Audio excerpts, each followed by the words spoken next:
अस्सलाम वालेकुम रहमतुल्लाहि व बरकातुहू। बच्चों, आज हमारा उर्दू का पीरियड है। आज की तारीख़ है 15 मार्च 2021। ये हमारा पेज नंबर 1 है। आज का ये हमारा लास्ट टॉपिक है उर्दू का। क्या है? हर्फ मिलाकर लफ्ज़ बनाइए। इससे पहले हमने हर्फ अलग कर कर के लिखना सीखा था। अब क्या है? हर्फ मिलाकर लफ्ज़ बनाना है।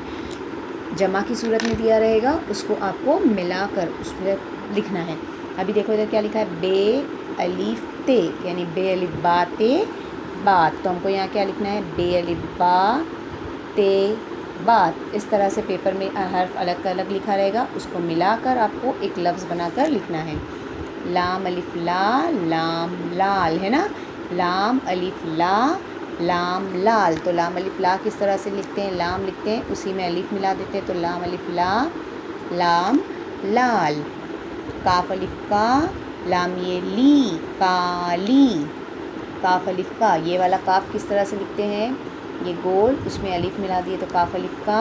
फिर लाम ये ली लाम ये ली काली। काफ अलिफ का लाम ये ली काली। पे अलिफ पा नून ये नी पानी। पे और अलिफ को मिला के लिखेंगे तो क्या हो गया? पे अलिफ पा। फिर नून और ये को मिला के लिखेंगे तो क्या हो गया? नून ये नी पानी। पे अलिफ पा नून ये नी पानी। मीम व मो रे मोर। मीम व मो रे मोर। मीम, उसमें वाव मिला दिए तो मीम व मो रे मोर। सीन व सो चे सोच। सीन और वाव को एक में मिलाकर लिखेंगे और चे को अलग लिखेंगे तो क्या हो गया? सीन व सो चे सोच। हे अलिफ हा थे ये थी हाथी। हे और अलिफ को एक में मिलाएंगे, ये हो गया हे अलिफ हा। और थे और छोटी ये को एक में मिलाएंगे तो ये हो गया थी। हे अलिफ हा थे ये थी हाथी। पे अलिफ पा काफ पाक।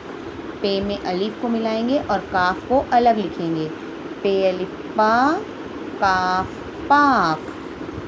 नून अलिफ ना नून ये नी नानी। नून और अलिफ को एक में मिलाएंगे इस तरह से, नून अलिफ ना। फिर नून और छोटी ये को अलग लिखेंगे, नून ये नी नानी। नून अलिफ ना नून ये नी नानी। शीन अलिफ शाह खे शाख। शीन अलिफ शाह खे शाख। तो शीन और अलिफ को मिला देंगे, शीन अलिफ शाह और खे अलग लिखेंगे तो क्या हो गया? शीन अलिफ शाह खे शाख। यही आज का सिर्फ इतना आपका आज का होमवर्क है। तो ये पेज नंबर 1 लिखे हैं ना, तो इस तरह से आपको 2 पेज और लिखने हैं, यानी 3 पेज ये लिखना है आपको। पेज नंबर 1, पेज नंबर 2 और पेज नंबर 3 सेम रहेगा। ओके, ये आपको 3 पेज लिखना है बच्चों। आप नहीं लिखोगे, आपको प्रैक्टिस नहीं होगी। आप सोचोगे हमने एक बार लिख किया ख़त्म, नहीं, आपको इसको 3 बार लिखना है, क्योंकि इसके बाद से अब जो नेक्स्ट वीक से मैं जो भी कराऊंगी वो आपका रिवीजन होगा। मैं आपको सिर्फ क्वेश्चंस लिख के दूंगी, आपको ये आंसर्स लिखने होंगे, होमवर्क रहेगा आपका।